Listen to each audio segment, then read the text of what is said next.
నమస్కారం. సుమన్ టీవీకి స్వాగతం. ప్రస్తుతం మనతో పాటు ఉన్నారు శ్రీచక్రపీఠ వ్యవస్థాపకులు, జ్యోతిష్య పండితులు, మనందరికీ సుపరిచితులైనటువంటి డాక్టర్ ప్రదీప్ జోషి గారు మనతో పాటు ఉన్నారు.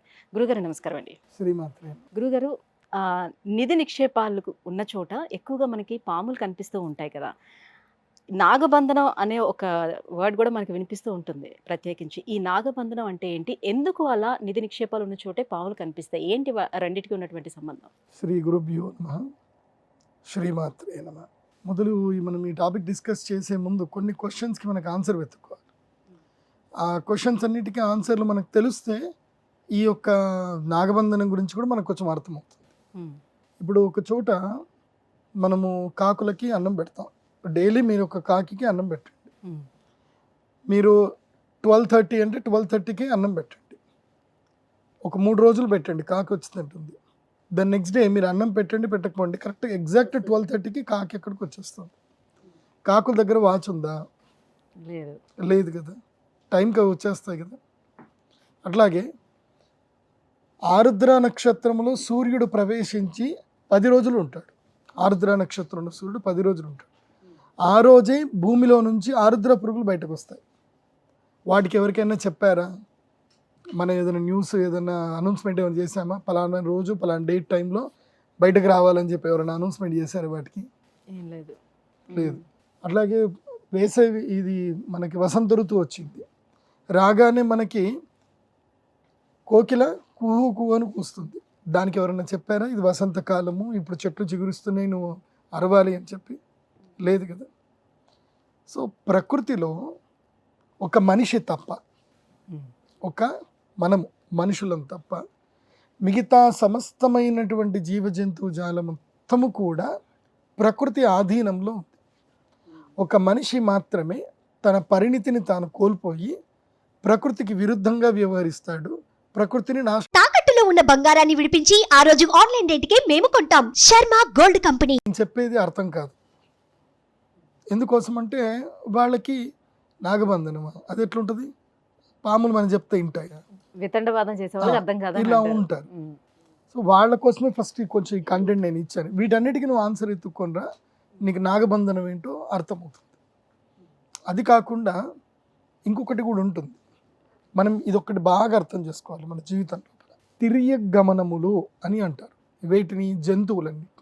ఇవన్నీ కూడా ఇలా ట్రావెల్ చేస్తాయి. జంతువులన్నీ కూడా ఏంటి, తల ఇలా, హెడ్, మనుషులు ఎలా ఉంటాం మనం ఇలా స్ట్రైట్గా నడుస్తాం. కానీ ఇవన్నీ కూడా ఏంటంటే తిర్యగమనములు. సో ఈ తిర్యగమనములు ఏవైతే ఉన్నాయో ఇవన్నీ కూడా ప్రకృతి ఆధీనంలో ఉంటాయి. ఏదైతే కనుక తిర్యగమనము కాకుండా ఈ వెన్నుపూస అనేటువంటిది నిటారుగా ఎవరికైతే ఉంటుందో వాళ్ళకి స్వతంత్ర చిత్తం అనేది వస్తుంది. వాళ్ళు ఇంకొకళ్ళ ఆధీనంలో కూడా వెళతారు, స్వతంత్ర చిత్తంలో కూడా వస్తారు. ఇది బాగా అర్థం చేసుకోండి. ఇది మనకు అర్థం అవ్వాలంటే ఫస్ట్ మనం ఏంటంటే కొన్ని జంతువులకు సంబంధించిన కొన్ని విషయాలు కూడా మనం కొన్ని వాస్తవాలు తెలుసుకోవాలి. ఏమిటంటే ఇప్పుడు మీరు బ్యాంకాక్కి పోయినా, సింగపూర్ పోయినా, అక్కడ డాల్ఫిన్ షోస్ ఉంటాయి. డాల్ఫిన్ షోస్లో ఆ డాల్ఫిన్స్ చెప్పినట్టు వింటాయి. ఎందుకు వింటాయి? ట్రైన్ చేస్తారు. ఆ ట్రైన్ చేసే ముందు వాటిని ఏం చేస్తారు అంటే కొన్ని రోజుల పాటు, కొన్ని గంటల పాటు, ప్రతిరోజు కొన్ని గంటల పాటు వాటిని స్ట్రైట్గా నిల్చోబెడతారు. వాటిని ఎరిక్టల్ పొజిషన్లో వాళ్ళు నిల్చోబెడతారు. సో అవి నేచర్కి కనెక్ట్ అవుతాయి అన్నమాట. అంటే స్వతంత్ర బుద్ధి కలిగినవి అవుతాయి. అంటే ఇన్ని యూనివర్సల్ కనెక్షన్ ఏదైతే ఉందో, రిసోర్స్ ఏదైతే ఉందో, యూనివర్సల్ ఆల్గారిథం ఏందో దాని నుంచి డిస్కనెక్ట్ అవుతుంది. అలా డిస్కనెక్ట్ అయ్యి హ్యూమన్ నేచర్కి అలవాటు పడుతుంది. ఇప్పుడు అలాగే మీరు దున్నపోతుని కూడా ఆడిస్తారు సదర్లో. ఆ దున్నపోతుని కంట్రోల్ చేయాలంటే ఏం చేస్తారంటే ముక్కు తాడు కట్టి దాన్ని ఇలా పైకి పెడతారు. దాన్ని కూడా బ్రెయిన్ అండ్ స్పైన్ అనేది ఎరిక్ట్ చేయడానికి ట్రై చేస్తారు కొంచెం. దానివల్ల అది మన మనిషి కంట్రోల్లోకి వస్తుంది. ఇలా మనిషికి కంట్రోల్లో తెచ్చుకునేది జంతువులు కొన్ని ఉంటాయి, ప్రకృతి కంట్రోల్లో ఉండేటువంటి జంతువులు కొన్ని ఉంటాయి. అందులోపల అత్యంత ప్రధానమైనటువంటి జంతువులు ఏవి అంటే సర్పములు. ఈ సర్పములు శబ్ద సూచనతో నడుస్తాయి. శబ్ద సూచన అంటే మంత్రమునకు లొంగుతాయి. ఇది బాగా గుర్తుపెట్టుకోండి. పాములన్నీ మంత్రాలకు లొంగుతాయి, మంత్రమునకు ఉంటాయి. నా స్వానుభవం చెప్తాను. అంటే నేను చాలా నాస్తికుడిని. మా ఇంట్లో క్వశ్చన్ వేసేవాడు ఎవడు అంటే అది నేనే. ఇదెందుకు, అదెందుకు చేస్తున్నారు, ఇది ఎట్లా చేస్తున్నారు అని ప్రతి ఒక్కటి క్వశ్చన్ అడిగేవాడిని. అయితే ఈ సర్పబంధనం గురించి నేను నమ్మలేదు. మా ఊర్లోని నిజామాబాద్లో గుర్బాబాది అని ఒక ఏరియా ఉంటుంది, దుబ్బా అని ఏరియా ఉంటుంది. అక్కడ ఒక ఫేమస్ పర్సన్ ఉంటారు, ఆయన అడ్వకేట్. వాళ్ళ ఇంట్లో ఏం జరిగింది, వాళ్ళకి శత్రువులు ఏం చేశారు అంటే సర్పబంధనం చేశారు. ఇది 1998 అండ్ 94 ఆ టైంలో జరిగింది. ఇది వాళ్ళకి శత్రువులు ఎవరు సర్పబంధనం చేశారు. ఏం జరిగింది అని తెలుసా? అసలు ప్రజావాసము అంటే మొత్తం మనుషులు ఉండే ప్లేస్, కొంచెం ఒక 2 రోడ్లు దాటితే పొలాలు ఉంటాయి. అంటే పాములు ఇంట్లోకి వస్తే 1 రావాలి, 2 రావాలి. వాళ్ళ ఇంట్లో శత్రువులు చేసిన పనికి విచ్చలవిడిగా పాములన్నీ తరుముకుంటూ వచ్చేసాయి. ఆ ఒక్క ఇంటే పట్టుకుంది. ఆ ఒక్క ఇంట్లోనే పాములు, ఎక్కడ చూడు పాములు. మళ్ళీ ముందు రోజంతా లేవు. ద నెక్స్ట్ డే మార్నింగ్ పరుపు చుట్టుతా ఉంటే పరుపు కింద 2 పాములు కనిపించాయి. అన్ని చిన్న చిన్న పాములు, ఇంతే పాములు.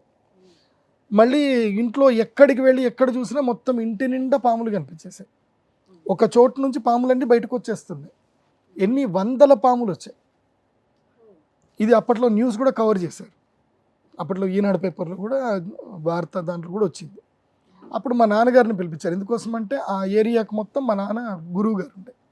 మా నాన్నగారిని పిలిస్తే మా నాన్నగారు పోయి, మీరేం కంగారు పడద్దు, ఇవన్నీ మీరు పాముల వాళ్ళని పిలవాల్సిన అవసరం లేదు, ఎవరిని పిలవాల్సిన అవసరం లేదు, మీరు అందరు వెళ్ళండి అని చెప్పేసి అని ఇంట్లో లాకేసుకొని ఒక అరగంట సేపు మా నాన్నగారు పూజ చేసి బయటకు వచ్చారు. ఆ తర్వాత ఇల్లు మొత్తం వెతికినా ఒక్క పాము లేదు. ఈ న్యూస్ చూసి రెస్క్యూ ఎవరైతే స్నేక్ రెస్క్యూ టీము వాళ్ళందరూ వచ్చారు. వాళ్ళు వచ్చినా వాళ్ళకి ఒక్క పాము దొరకలేదు, అన్నీ మాయమైపోయాయి. మళ్ళీ వాళ్ళకి అప్పటికీ భయమే. మా నాన్న అన్నారు, ఇంకేం కంగారు లేదు, హ్యాపీగా ఉండండి, ఇంట్లో చిన్న పిల్లలు ఉన్నారండి అని చెప్పేసానంటే, ఈ పిల్లలు ఉన్నా ఎవరున్నా ఏం కాదు, హ్యాపీగా ఉండండి మా నాన్న చెప్పేసి వెళ్ళిపోయారు. ఆ టైంలో నేను కూడా ఉన్నా, చూశాను. నేను ఆ పాములని చూశాను. ఆ గంట ఆ పాములన్నీ కూడా లైక్ విష సర్పాలు అంటారా? అదే కదా, అవి విష సర్పాలు. తర్వాత ఇవి నాగ సంతతి అంటారు. దీంట్లో ముఖ్యంగా నాగుబాము అని ఏదైతే అంటారో, ఇవి చాలా విశేషమైన శక్తివంతమైనవి. ఇవి బాగా తెలుసుకోండి. దీనికి మీరు ఇప్పుడు కూడా మీరు పంచాంగాలలో గుప్త మంత్రము అని ఒక పంచాంగం కూడా ఉంటుంది. గుప్త పంచాంగం అని ఒక పూర్వకాలం వచ్చేది, ఇప్పుడు కూడా వస్తుంది. కానీ ఇప్పుడు వాళ్ళు ఆ కనికట్టు విద్యలు వాళ్ళు రాయట్లేదు. ఇవన్నీ కొన్ని విద్యలు ఉంటాయి. ఇవి పూర్వకాలము అందరికీ రొటీన్గా తెలిసేటివి, చాలామందికి రొటీన్గా తెలిసేటివి. బ్రిటిషర్స్ రాకన్నా మునుపు, మన దేశంలో బ్రిటిషర్స్ రాకన్నా మునుపు మన దగ్గర ఒక అద్భుతమైన శక్తి ఉండేది. శత్రుబాధలు, ఇంత పోలీసు, ఇంత ఇవన్నీ ఏమీ లేవు అప్పుడు కూడా ఆడవాళ్ళు క్షేమంగా ఉన్నారు. అప్పుడు కూడా దొంగల బెడద నుంచి వాళ్ళు క్షేమంగా ఉన్నారు. ఎలా ఉన్నారు అంటే ప్రతి ఒక్కరికి ఈ విద్యలు తెలుసు. ఇప్పుడు మీకు ఒక విద్య తెలుసు, ఏంటి అంటే మాయమైపోయి ఎవరినైనా సరే అవసరమైతే వేసేస్తారు, లేదంటే బ్యాంకులో నుంచి కావాలంటే డబ్బులు తెచ్చుకుంటారు. ఇది ఒక విద్య మీకు ఉంది. ఇక మీరు దేనికైనా భయపడతారా? భయపడరు కదా. మీకు మాయమైపోయి విద్య తెలుసు. లేదా మీకు ఒక మంత్రం ఉంది, మీకు ఒక శక్తి ఉంది. ఆ శక్తి మీకంటూ ఉంది అని తెలియదు, కానీ ఒక గురువు ఉపాసనతో చేశారు. మీ శత్రువు మీద అది ప్రయోగించడం వల్ల ఆ శత్రువుకి ఒక మరణం అనేది జరిగింది, లేదా ఒక నష్టం జరిగింది. ఒకటి అయిపోయింది, అబ్బా జరిగింది అని ఒక కాన్ఫిడెన్స్ చిన్నగా వస్తుంది. రెండోది కూడా జరిగింది, మూడోది జరిగింది. ఆ తర్వాత మీ కాన్ఫిడెన్స్ లెవెల్స్ ఎట్లుంటాయి? ధైర్యంగా ఉంటారు. ఇంట్లో బంగారం అయినా ఏదైనా సరే ఇల్లు డోర్ తెరబెట్టుకుని కూడా కూర్చుంటారు. ఎందుకోసం అంటే ఎవరు వచ్చినా నా దగ్గర శక్తి ఉంది, నేను ఆ మంత్రం చదివితే నా శత్రువులకి ఇమ్మీడియట్లీ వాళ్ళకి సంహారం జరుగుతుంది, ఇది నాకు ప్రూవెన్ అయింది. ఇది కాన్ఫిడెన్స్ ఉంటుందా? ఉండదు. అట్లాగే పూర్వకాలము ఒక్కొక్క నక్షత్రం వాళ్ళకి ఒక్కొక్క శక్తి ఉంటుంది. దేవగణము, దైత్యగణము, అంటే దేవగణంలో పుట్టినటువంటి వాళ్ళు ఉంటారు, రాక్షస గణంలో ఉంటారు, మనుష్య గణంలో పుట్టినటువంటి వారు ఉంటారు. తర్వాత సర్ప నక్షత్రాలు ఉంటాయి. ఇప్పుడు ఆశ్లేష నక్షత్రం సర్ప నక్షత్రం ఉంటుంది. అలా ఆరుద్ర నక్షత్రం వచ్చేసి రుద్ర నక్షత్రం. అది ఇలా ఒక్కొక్క నక్షత్రము ఒక్కొక్క వారికి ఒక్కొక్క శక్తి ఉంటుంది. అది వాళ్ళ జాతకం తీస్తే తెలుస్తుంది. అప్పట్లో పండితుల దగ్గరికి వెళ్ళిపోయి, అప్పట్లో ఏంటి, ప్రతి చోట మహాభారతం ఉండేది, ప్రతి చోట రామాయణం ఉండేది. అలా కాకుండా ప్రతి ఇంట్లోనూ ప్రతి దేవాలయంలోనూ మంత్రశక్తి నేర్చుకునేటువంటి వారు. ఇప్పుడు మనం దేవాలయాలు వెళ్ళి చూసామనుకోండి, ఇప్పుడు మోడ్రన్ దేవస్థానాలు వదిలిపెట్టండి, పాత దేవాలయాలకు వెళ్ళండి, తమిళనాడు వెళ్ళండి, ఇక్కడ దేవాలయాలకు వెళ్ళండి. అక్కడ మీకు మనకి అర్థము కావు అలాంటి విగ్రహాలు ఉంటాయి, మనకి అర్థం కావు అలాంటి శిల్పకళా నైపుణ్యత ఉంటుంది. అవి అర్థం చేసుకునేంత తెలివితేటలు మనకు లేవు. ఏం జరిగిందంటే ఒక 4 జనరేషన్లకి గ్యాప్ వచ్చేసింది. ఇప్పుడు మీ ఇంట్లో సత్యనారాయణ స్వామి వ్రతం చేస్తున్నారు, మీ అమ్మగారు చేశారు, సో మీరు చిన్నప్పటి నుంచి చూస్తారు కాబట్టి మీరు ఇమీడియట్లీ మీ సత్యనారాయణ వ్రతం ఈజీగా చేసుకోగలుగుతారు. మీరు చేయలేదు, మీ కొడుకు చేయలేదు, మీ మనవడు చేయలేదు, మీ మునివన్నవాడికి సత్యనారాయణ వ్రతం అంటే వాట్ ఈస్ సత్య అని అంటాడు వాడు, అడిగేం తెలియదు ఇంకా. ఎందుకోసం అంటే మీరు తరతరాలకు చేసి వస్తే అది కంటిన్యూటీ ఉంటుంది. ఈ బ్రిటిషర్స్ కాలం వచ్చిన తర్వాత ఏం జరిగిందంటే ఎడ్యుకేషన్ సిస్టమ్ని మొత్తం స్పాయిల్ చేశారు. స్పాయిల్ చేసి ఏం చేశారు టోటల్, అప్పుడు లేడీస్కి ఎడ్యుకేషన్ చాలా వచ్చేది. అప్పుడు స్కూళ్ళు ఎక్కడ ఉండేటివి తెలుసా? మన దేవాలయాలే మన స్కూళ్ళు. మన దేవాలయంలో ఎప్పుడు కూడా లైవ్లీవుడ్ శిల్పాలు చెక్కినవి రెడీ ఉండేటివి. ఇవాళ వెళ్ళి ఆ శిల్పం గురించి లెసన్ నేర్పించేసేవాడు. అప్పటిదాకా వాడికి అది బొమ్మలా కనిపించేది, ఆ తర్వాత అదొక విజ్ఞానం లెక్క కనిపించేది. ఆ తర్వాత నెక్స్ట్ ఇంకొక బొమ్మను చూపించి లెసన్ నేర్పించేవాడు. ఇలా ప్రతి విజ్ఞానం, మానవ జీవితంలో ఉండే ప్రతి విజ్ఞానము మనకి దేవాలయంలో నేర్పించారు. ఆ నేర్పించిన విద్యల్లో ఎన్నో విద్యలు ఉన్నాయి. మనిషిని వశీపరచుకోవచ్చు, జంతువులని వశీపరచుకోవచ్చు, గోవులను కానీ పిల్లులను కానీ, తర్వాత ఇంకా చాలా ఉంటాయి. అటువంటి మంత్రశక్తులు ఈ కాలంలో పనిచేస్తున్నాయా? ఎప్పటికైనా మంత్రం పనిచేస్తుంది, కాకపోతే నువ్వు సిద్ధి పొందే విధానం అనేది కావాలి. ఇప్పటికీ నా దగ్గర కొన్ని మంత్రాలు ఉన్నాయి, పనిచేస్తాయి మాకు కూడా. ఇప్పటికీ మా గురూజీ ఉన్నారు, ఇప్పుడు రాములు మహారాజ్ అని చెప్పి, మంగి రాములు మహారాజ్ అని చెప్పి మా ఊరు దగ్గర నిజామాబాద్ నుంచి నందిపేట వెళ్ళే రూట్లో ఆయన మహారాజు ఉంటారు. ఇప్పటికీ ఎంతో మంది కష్టం త్రేతాయుగంలో ఉన్న మాదిరిగా, ద్వాపర యుగంలో ఉన్న మాదిరిగా ఆ మంత్రశక్తి నెమ్మదిగా కలియుగానికి తగ్గుకుంటూ వచ్చింది. ఇప్పుడు అలాంటి మంత్రశక్తి అనేది పనిచేయట్లేదు అని. మంత్రశక్తికి ఎస్, ఆ కాలానుగుణంగా మంత్రశక్తి అనేటువంటిది మనుషులు సాధన చేయడం. అప్పటి ఆయుష్ వేరు, ఇప్పటి ఆయుష్ వేరు. అప్పటి మనుషులు లక్షల సంవత్సరాలు బతికారు, ద్వాపర యుగంలో 10,000 సంవత్సరాలు బతికారు. ఇప్పుడు మనిషికి ఎంత ఆయుష్ అంటే 100 ఏళ్ళే, 120 సంవత్సరాలు మనిషి ఆయుష్. సో ఈ ఆయుష్ పరిణామ క్రమంలో ఈ తిండి తినేందులో దీంట్లో ఇది ఉన్నది. మీకు తెలియదండి, మనకి తెలియనంత మాత్రాన ప్రపంచంలో అన్నీ కరెక్ట్ నడుస్తున్నాయని అనుకోవడం మూర్ఖత్వం. ప్రపంచంలో దేని లెక్క దానికే ఉంటుంది. మనకు తెలియనంత మాత్రాన ప్రపంచంలో విజ్ఞానం లేదు అనుకుంటే మూర్ఖత్వం. ఇప్పటికీ మీరు వెళితే ఇది తిరుమల తిరుపతి దేవస్థానంలో తుంబురు తీర్థం లాంటి కొన్ని కుమార తీర్థము, ఇంకా లోపల కొన్ని అద్భుతమైన తీర్థాలు ఉన్నాయి, మనుషులకు కనబడని తీర్థాలు ఉన్నాయి. తిరుమలలో కూడా ఇప్పటికీ కూడా ఒక గేట్వే కూడా ఉంది. ఇది దేవతలు వచ్చి వెళ్ళిపోవడానికి ఒక యూనివర్సల్ గేట్వే కూడా ఉంది. అది ఎవరికి తెలియదు, ఉంది అది. అక్కడ ఇప్పటికీ ఎంతోమంది ఋషులు మహర్షులు తపస్సు చేసుకుంటూ వృక్ష రూపంలో ఉన్నటువంటి వారు ఉన్నారు. నేను నా కళ్ళారా చూశాను, నేను అనుభవం కూడా పొందడం జరిగింది. సో ఇప్పుడు నాగబంధన విషయానికి వద్దాం. ఇది పార్ట్ 1 పార్ట్ 2 అనుకోండి. ఎందుకోసం అంటే నాగబంధనం అని ఇమీడియట్లీ చెప్పేసరికి మీకు అర్థమవుదు, మీరు సినిమాటిక్ వేలోకి వెళ్ళిపోతారు. సో నేను లైవ్గా జరిగిన నా అనుభవాలతోటి కూడా చెప్తున్నాను. ఈ నాగబంధనము అనేటువంటిది అద్భుతమైనటువంటి చర్య. ఇది ఒకప్పటి కాలంలో ప్రతి ఒక్కరికి తెలిసిన బేసిక్ విద్య అది. పాములని వశపరచుకోవడము, నాగమంత్రం చదువుకోవడం అనేది బేసిక్ విద్య. అప్పట్లో బ్రిటిషర్స్ కాలంలో కూడా పాము కుడితే ఫోన్లలో మంత్రం చెప్పించుకునేటువంటి వారు. మన కాకినాడ దగ్గరనే ఒక ఆయన ఉండేటువంటి వారట, పాము మంత్రం వేసి నిద్రపోకుండా ఉంటే అది విషం ఎక్కకుండా ఉండేవారని. అప్పట్లో బ్రిటిషర్స్ కూడా చాలా ఫేమస్ అయింది. సో అప్పట్లో సర్పమంత్రం అనేది చాలా బేసిక్. అది అమ్మవారి దయ వల్ల మేము కూడా నేర్చుకున్నాం. ఇప్పటికి కూడా మా అమ్మవారి దేవస్థానం దగ్గర నేను మంత్రం చదివేటప్పుడు మాకు సర్పం వస్తుంది, కనిపిస్తుంది, వెళ్ళిపోతుంది కూడా. ఇది జరుగుతుంది, మా శ్రీచక్రపీఠంలో జరుగుతుంది. అది నా ఒక్కడికి కనిపిస్తుంది, నేను దాన్ని ఎవరితోటి ప్రమోషన్ చెయ్యను, ఇప్పటికి కూడా చెప్పను. ఎందుకోసం అంటే కొన్ని విద్యలు ఉన్నాయి అని మీరు నమ్మండి, నేర్చుకుంటే మంచిదే. పూర్వకాలము ఈ సర్పబంధన విధానం ఏంటిది అని మీకు చెప్తాను. ఇది మీరు మళ్ళీ పార్ట్ 2లో కూడా చూడండి. సో ఇప్పుడు చెప్తాను యాక్చువల్లీ సర్పబంధనం అంటే ఏమిటి, అసలు ఈ విద్య ఎలా ఉంటుంది, ఎలా నేర్చుకోవాలి, ఎలా దీన్ని ప్రాసెస్లోకి అప్లై చేసేటువంటి వారు. మొట్టమొదటిగా సర్పమంత్రాలు కొన్ని ఉంటాయి. ఇవి మనకి సిద్ధ నాగార్జున తంత్రము, అదేవిధంగా వైకృతిక రహస్యము అనే దాంట్లో రుద్రయామల తంత్రములోను ఇవి కొన్ని మంత్రాలు గుప్తంగా ఉంటాయి. ఆ గుప్త మంత్రాలని నేర్చుకోవాలి. ఇవి నేర్చుకున్న తర్వాత దత్తాత్రేయ తంత్రంలో కూడా ఉంటాయి. ముఖ్యంగా ఈ సిద్ధ విద్యలకి, ఈ మంత్ర విద్యలన్నిటికీ దత్తాత్రేయ స్వామియే అందరికి కూడా చెప్పడం జరిగింది ఆయన. సో ఈ దత్తాత్రేయ, పార్వతీదేవి శివుణ్ణి అడిగినప్పుడు శివుడు ఇలా జరిగింది, ఈ మంత్రాలు ఉన్నాయి అని చెప్పి, అంటే పార్వతీదేవి అమ్మవారు సామాన్య మానవుల్లాగా ఈ మానవులకి ఇలాంటి కష్టాలు వస్తే ఏం చేయాలి అని చెప్పి శివుణ్ణి అడగడము, శివుడు ఈ విద్యలన్నిటిని కూడా చెప్పడం, దాన్ని విజ్ఞాన భైరవ తంత్రం అని కూడా అంటారు. విజ్ఞాన భైరవ తంత్రము చాలా సులభంగా ఉంటుంది. అది నేను వీలైతే ఒక 5 ఎపిసోడ్లు నేను మీతో కూర్చొని మీకు చెప్తాను ఏ ఏ సమస్యకి ఏమేమి సొల్యూషన్ చెప్పారు. విజ్ఞాన భైరవ తంత్రం ఉంటుంది, చాలా బాగుంటుంది. అది ఇప్పుడు జగ్గి వాసుదేవన్ గారు చెప్పేది కూడా విజ్ఞాన భైరవ తంత్రమే. అక్కడ ఇన్నర్ ఇంజనీరింగ్ అని చెప్తారు కదా, వాళ్ళు చెప్పేది విజ్ఞాన భైరవ తంత్రమే. ఇలా కొన్ని గ్రంథాల్లో ఈ విద్యలు ఉంటాయి.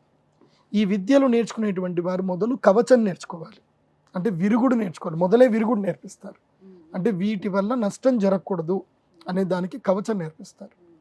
ఆ కవచము నేర్చుకునేటప్పుడు కుండలిని విద్య నేర్చుకోవాలి.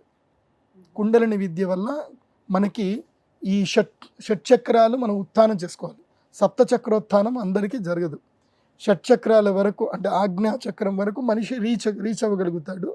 కానీ అత్యంత గొప్ప స్థాయికి వచ్చినప్పుడు మనకి సప్తచక్రాలు వస్తాయి. అది కుండలిని విద్య, అది నేను తర్వాత చెప్తాను. ఒక్కొక్క చక్రం యొక్క వైశిష్ట్యత ఏంది అనేది దానికి చాలా గంటలు మాట్లాడుకోవచ్చు. అది కూడా విజ్ఞాన భైరవ తంత్రంలోనే ఉంటుంది. మనిషి తన యొక్క చక్రాలని తాను ఆధీనంలో చేసుకున్నప్పుడు మనిషికి కొంచెము అవేర్నెస్ అనేది వస్తుంది. అవేర్నెస్ వచ్చినప్పుడు అతని యొక్క ఆరా అనేటువంటిది డెవలప్ అవుతుంది. అప్పుడు అతనికి ఏ విద్య తెలుస్తుంది అంటే జంతువుల యొక్క యాటిట్యూడ్ని అర్థం చేసుకునే శక్తి అతనికి వస్తుంది. అందుకే పూర్వకాలము ఋషులు మహర్షుల యొక్క ఆశ్రమాల లోపల పులులు, తర్వాత చిరుతపుళ్ళు, తర్వాత లేళ్ళు, తర్వాత నెమళ్ళు, అన్ని వైర జాతువుల యొక్క జంతువులన్నీ ఒకే దగ్గర కలిసి ఉండేటివి. ఎందుకోసం అంటే ఆయన జంతువుల యొక్క ఆరాని మొత్తం ప్యూర్ చేసి పట్టుకునేవాడు అనమాట. అందుకోసమే అహింసా ప్రతిష్టాయాం తత్సన్నిధో వైరత్యాగ అని చెప్పి మనకి పతంజలి యోగ సూత్రంలో చెప్తున్నారు. ఇప్పుడు నేను ఏదైతే మాట్లాడుతున్నానో ఇదంతా కూడా మీరు ఒక థీసిస్ తయారు చేసి కూడా మీరు సబ్మిట్ చేయొచ్చు, ఇంక్లూడింగ్ నేను రిఫరెన్స్తో సహా చెప్తున్నాను మీకు. అహింసా ప్రతిష్టాయాం తత్సన్నిధౌ వైరత్యాగ. ఏ మనిషి యొక్క మనస్సులో అయితే అహింసాభావం ఉంటుందో, అంటే కోపము, క్రూరత్వము, ద్వేషము అనేది ఏదీ లేకుండా అహింసాభావము, హింసత్వం లేనటువంటి మృదుత్వం ఉన్నటువంటి చిత్త ఎవరికైతే ఉంటుందో వారి దగ్గరికి ఎవరైతే వచ్చినా వాళ్ళ యొక్క మనసులో ఉన్న వైరం మొత్తం తొలగిపోతుంది. ఇది వాళ్ళకి ఉండేటువంటి లక్షణం. ఇప్పుడు నా దగ్గరికి కూడా చాలామంది వస్తారు, ఇంట్లో మొగుడు తిట్టినా పడరు, వాళ్ళ నాన్న తిట్టినా పడరు, కానీ నా దగ్గర వచ్చి కూర్చుంటారు. నేను తిట్టేది తిడతా, నవ్వుతూ పడతారు నా దగ్గర. అవును గురుగారు అని పడతారు. ఎందుకోసం అంటే మా దగ్గరికి వచ్చిన తర్వాత అమ్మవారి ఉపాసన చేస్తాం కదా, మా ఆరలో వచ్చి కూర్చునేసరికి వాళ్ళకి ఆ వైరము, కోపము అన్నీ పోతాయి. వాళ్ళకి మోస్ట్లీ పోతాయి. వాళ్ళు మేము చెప్పిందంతా వింటారు. పెద్ద పెద్ద స్టార్సు, పెద్ద పెద్ద డైరెక్టర్లు వాళ్ళు కూడా వచ్చి నాతో తిప్పించుకోవడానికి వస్తారు. గురుగారు ఏమైనా తిట్టండి గురుగారు, ఎవరు అట్లా. తత్సన్నిధో వైరత్యాగ, అంటే ఉపాసన బలం ఉన్నటువంటి వారి దగ్గరికి వస్తే ఆటోమేటిక్గా మనకు ఒక ఎనర్జీ తెలిసిపోతుంది. అది ఆరా అంటారు. ఆ పాజిటివ్ ఎనర్జీ అనేది కాస్త పాస్ అవుతుంది. ఫస్ట్ మీ ఆరా ఎంత లెంత్ లో ఉంటే ఆ లెంత్ లో వాళ్ళు ఉంటే పాజిటివ్ ఎనర్జీ అనేది వస్తుంది అంటారు. Yes, simple. మీకు కూడా తెలుస్తుంది. ఇప్పుడు మీరు కూడా ఎన్నో ఇంటర్వ్యూలు చేస్తూ ఉంటారు. కొంతమంది నెగిటివ్ పర్సన్స్ ఉంటారు. ఇప్పుడు అయిపోతుందిరా బాబు ఇంటర్వ్యూ, ఇంకే తొందరగా కంప్లీట్ చేసుకుని వెళ్ళిపోదామని మీకు కూడా అనిపిస్తూ ఉంటుంది. ఎందుకోసం అంటే మీరు ఆరాలో కూర్చోలేకపోతారు, మీకు పడదు ఆరా. సో ఇలా అందరికీ ఉంటుంది. ఆ ఆరా సంబంధించిన తత్వాన్ని అర్థం చేసుకోవాలి అని అంటే మనిషికి పంచకోశాల గురించి, షట్చక్రాల గురించి కొంచెం అవగాహన రావాలి. ఆ అవగాహన కొంచెం నేర్పిస్తారు, నేర్చిన తర్వాత మంత్రోపదేశం చేసేస్తారు. ఇక ఆ మంత్రాన్ని సిద్ధి చేసుకోవాలి. సిద్ధి చేసుకున్న తర్వాత ఇంకా మంత్రం చదివితే సర్పాలు వచ్చేస్తాయి. ఎక్కడ సర్పం ఉన్నా ఆ సర్పము ఆ మంత్రముతో చదవగానే ఆ మంత్రం అక్కడ స్తంభించిపోతుంది. ఈ మంత్రాలు ఎలా ఉంటాయనంటే మారణం, మోహనం, వశ్యం, స్తంభనం, ఉచ్చాటకం అనేటువంటివి ఉంటాయి. 8 రకాలుగా ఉంటాయి. మారణం, మోహనం, వశ్యం, స్తంభనం, ఉచ్చాటనాధికం, నిర్వీర్యం చేయడము, మళ్ళీ నిర్లిప్తం చేయడము, నిర్వికల్పము చేయడము, ఇలాంటివి అన్ని సాధనలో ప్రక్రియలు ఉంటాయి. ఇవన్నీ కూడా మీకు విజ్ఞాన భైరవ తంత్రంలో వస్తాయి. దేవి సప్తశతిలో కూడా ఇవి వస్తాయి మనకి. తర్వాత రుద్రయామల తంత్రంలో కూడా వస్తాయి.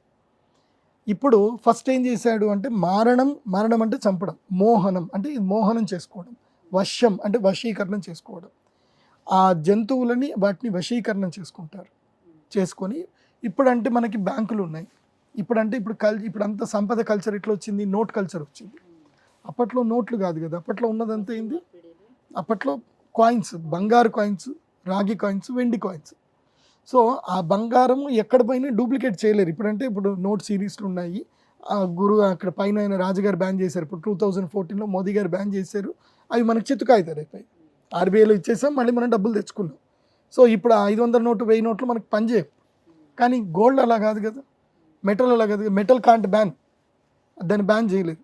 కాబట్టి మెటల్ ఎక్కడున్నా సురక్షితంగా పెట్టుకోవాలి అని దానికి బిందెలలో ఉన్నది అదే కదా, ఇంకే ఉంటుంది. బిందెలలో పెట్టి వాటికి ఒక గుడ్డ కట్టి మంత్రోపదిష్టమైనటువంటి తాళ్ళు కట్టి వాటిని లోపల పెడతారు. లోపల పెట్టినప్పుడు ఈ మంత్రాలు చదువుతారు.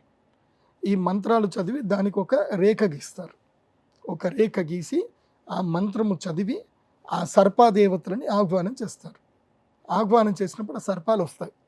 వచ్చి దానికి రక్షణగా ఉండాలి అని చెప్పి ఆ మంత్రము ఏదైతుందో కైండ్ ఆఫ్ ఒక ఆల్గరిథం అనుకోండి, ఒక మన పాస్వర్డ్ లాగా, అవి దానికే లొంగుతాయి తప్ప దేనికి లొంగు. ఇంకా దాన్ని మూత పెట్టేసి వెళ్ళిపోతారు. అయితే ఈ చాలామందికి ఈ గుప్త నిధుల గురించి కొంచెం అవగాహన తక్కువ. నాకు బాగా తెలుసు, మేమంతా చదివాం కాబట్టి. నాకు మన తెలంగాణలో ఆర్కియాలజీ డిపార్ట్మెంట్ ఉండేవాళ్ళు కూడా నాకు చాలా క్లోజ్ పరిచయం. వాళ్ళతో కూడా డిస్కస్ చేశాను, తిరిగాను కూడా. చాలామందికి గుప్త నిధులు అంటే ఎక్కడ పడితే అక్కడ ఎవడో చెప్పారని తవ్వేస్తారు.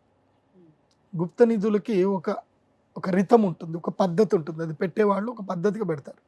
అంటే 100కి 80 మంది కరెక్టే పెడతారు, 20 మందికి తెలియని వాళ్ళు ఎక్కడో దాపెట్టుకుంటారు. అవే మీకు దొరుకుతాయి. అంటే పలానా ప్లేస్ లో నిధులు ఉన్నాయని మనకి ఆ ఎనర్జీ లెవెల్స్ ని బట్టి తెలుసుకునే అవకాశం ఉంటుందా? ఈ ప్లేస్ లో ఉంటుంది తెలుస్తుందా?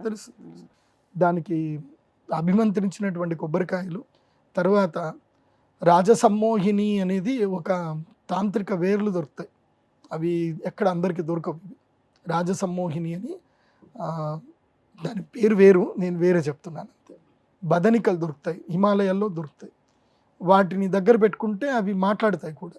మాట్లాడడం అంటే వాటికి ఒక లాంగ్వేజ్ ఉంటుంది. అవి లైవ్ వుడ్ ప్లాంట్స్ ఉంటాయి. అవి మన చేతిలో పెట్టుకొని వెళుతూ ఉంటే అవి కదులుతాయి.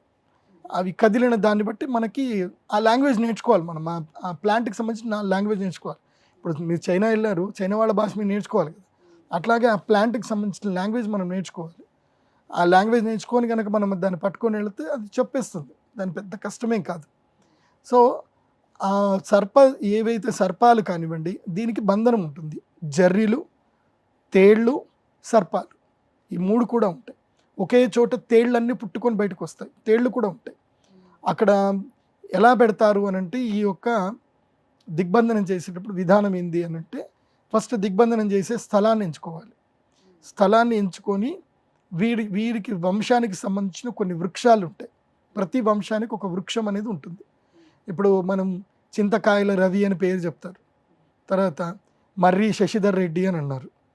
మర్రి అని ఎందుకు పెట్టారు? వాళ్ళకి తెలియదు. చాలామంది వాళ్ళ ఇంటి పేరు వాళ్ళకి తెలియదు. కొంతమందికి నిప్పులోళ్ళు, ఇంటి పేరు నిప్పులు అని ఉంటుంది వాళ్ళకి. ఇంకోళ్ళ పేర్లు ఏంటంటే ఆవులోళ్ళు అని ఉంటుంది. ఒక్కొక్కళ్ళ ఇంటికి ఒక్కొక్క పేరు ఉంటుంది. ఆ ఇంటి పేరు చాలామందికి తెలియదు. అది తెలుసుకుంటే వాళ్ళ గుప్త నిధులు ఎక్కువనే వాళ్ళకి తెలిసిపోతాయి.